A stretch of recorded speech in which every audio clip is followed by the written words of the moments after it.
From its source in the Black Forest to its delta on the Black Sea, 2,800 kilometers away, the River Danube's fate is bound to the 83 million people living in its basin. It provides them with energy, a corridor for transport, water for drinking and irrigation.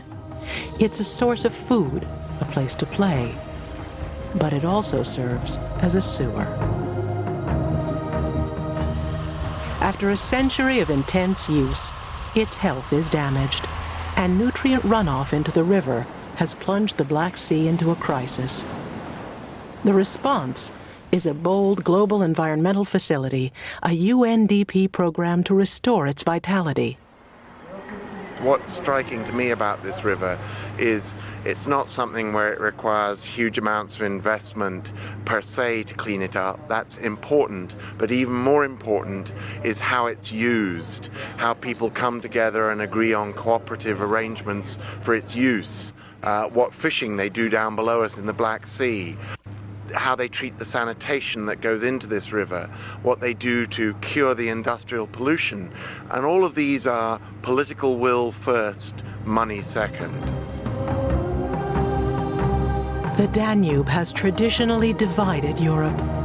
But despite wars and man-made disasters, the 11 nations on its banks are discovering, through protecting the Danube, they share a common future.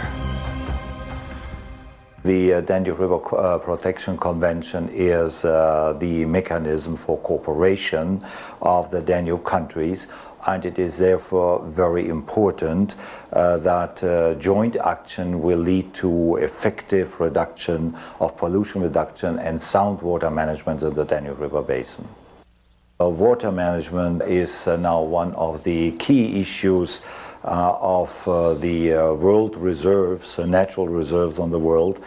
The Danube has, luckily enough, very good water reserves for 82 million people living in the Danube River Basin, but we have to protect these reserves.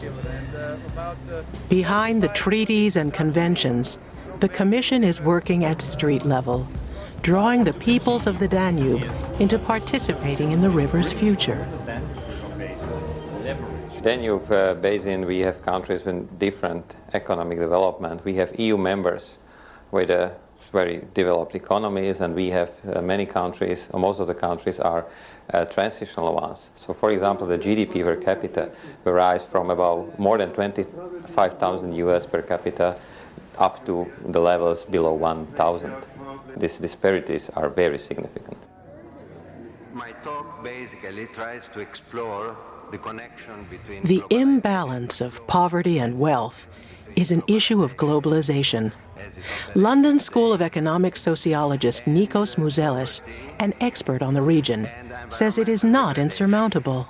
The situation is not hopeless because if the technological aspects of globalization are irreversible, its regime of regulation is reversible. There's nothing immutable, iron law-like, as far as the neoliberal character of globalization is concerned. This was imposed and constructed by some major actors, by some powerful states, and it can be changed again by powerful states.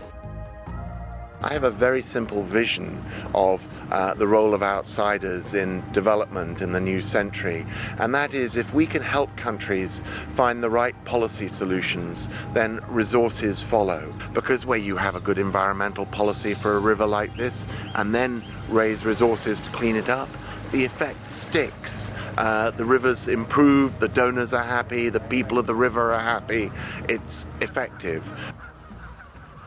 We also hope that the Danube River Basin shall in the future be a new center of social, economic and cultural development in the European region and an example of sound environmental management.